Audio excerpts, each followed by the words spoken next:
Afonso de Albuquerque e a estratégia do Índico não é apenas um episódio isolado.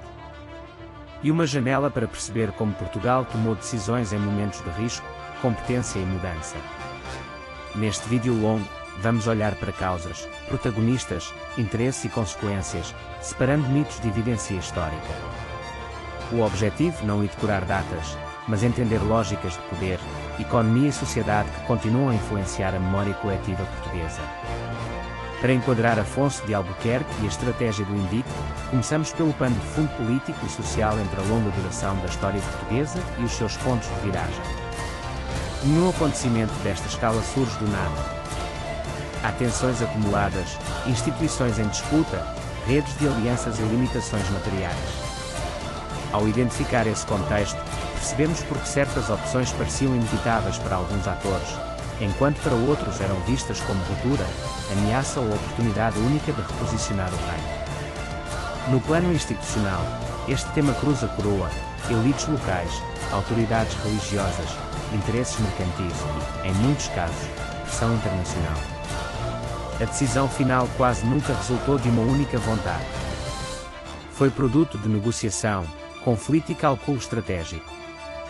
Ler Afonso de Albuquerque e a estratégia do Índico desta forma evita explicações simplistas e ajuda a perceber como o Estado português foi sendo construído por camadas, avanços, recuos e compromissos muitas vezes contraditórios. No terreno, os acontecimentos ganharam forma concreta, mobilização de recursos, circulação de informação, uso de propaganda e resposta de diferentes grupos sociais. Em Afonso de Albuquerque e a estratégia do Índico, o fator humano foi decisivo. Lideranças importaram, mas também importaram burocracias, infraestruturas, financiamento e capacidade logística. Quando esses elementos falharam, surgiram atrasos, perdas e mudanças de estratégia que alteraram o desfecho e redefiniram prioridades políticas. Também importa observar a escala geográfica. O que aconteceu em centros de decisão teve reflexos em cidades portuárias, fronteiras, espaços ultramarinos e comunidades locais. Afonso de Albuquerque e a estratégia do Índico mostra que a história portuguesa raramente cabe num único território. Há conexões atlânticas, europeias e imperiais que moldam escolhas internas. Esta perspectiva de rede permite compreender porque um evento aparentemente regional pode produzir efeitos de longo alcance. Quando chegamos ao momento de viragem, vemos a combinação de fatores estruturais e acidentais. Em Afonso de Albuquerque e a estratégia do Índico, pequenas decisões tomadas sob pressão tiveram um impacto desproporcional. Documentos, crônicas e estudos recentes mostram que o resultado não era totalmente previsível. Havia cenários alternativos em aberto. Reconstruir essas possibilidades ajuda-nos a avaliar responsabilidades históricas sem cair em determinismo, celebração cega ou julgamento anacronítico. Depois da viragem, abre-se a fase de reorganização.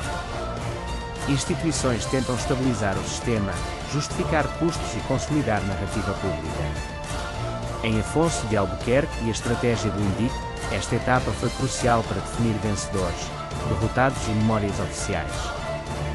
O que fica nos arquivos, nas leis e nos símbolos nem sempre corresponde ao que grupos subalternos viveram. Por isso, cruzar fontes e perspectivas é essencial para uma leitura histórica mais robusta. No plano econômico, os efeitos prolongam-se para além do episódio principal. Mudam-se prioridades fiscais, rotas comerciais, incentivos produtivos e distribuição de riqueza. Afonso de Albuquerque e a estratégia do Índico liga-se a escolhas de investimento e a formas de dependência externa que podem durar décadas. Ao seguir o rastro do dinheiro e da administração, percebemos melhor quem ganhou margem de manobra e quem ficou mais vulnerável no ciclo político seguinte. No plano social e cultural, Afonso de Albuquerque e a estratégia do Índico deixou marcas em identidades, linguagem política e memória coletiva. Algumas narrativas foram canonizadas em manuais, comemorações e símbolos nacionais, outras foram silenciadas. Revisitar o tema com distância crítica permite corrigir simplificações e incorporar experiências menos visíveis, incluindo mulheres, grupos populares, periferias e atores coloniais que frequentemente aparecem apenas como pano de fundo. A comparação internacional também é útil. Processos semelhantes noutras monarquias e repúblicas ajudam a distinguir o que foi específico de Portugal e o que refletiu tendências globais. Em Afonso de Albuquerque e a estratégia do Indico, essa comparação revela sincronias com mudanças militares, financeiras e ideológicas de maior escala. Ao mesmo tempo, evidencia respostas portuguesas originais, condicionadas por dimensão demográfica, recursos disponíveis e posição geoestratégica. Ao fechar o percurso cronológico, podemos medir o legado e limites. Afonso de Albuquerque e a estratégia do Indico não resolve sozinho a história nacional, mas ilumina uma cadeia de transformações que atravessa gerações. O impacto real aparece quando ligamos curto, médio e longo prazo, decisão imediata, institucionaliza cálculo exterior e memória pública. Esta leitura evita a falsa ideia de inevitabilidade e mostra como escolhas políticas abrem ou fecham futuros possíveis. Conclusão: estudar Afonso de Albuquerque e a estratégia do Indico com rigor ajuda a compreender Portugal para além de slogans. O passado não é um arquivo morto, e um laboratório de problemas recorrentes sobre poder, legitimidade, recursos e identidade. Se este formato longo te foi útil, seguimos no próximo episódio com a mesma metodologia, contexto, evidencia, comparação e explicação clara, para transformar a informação histórica em entendimento prático e duradouro.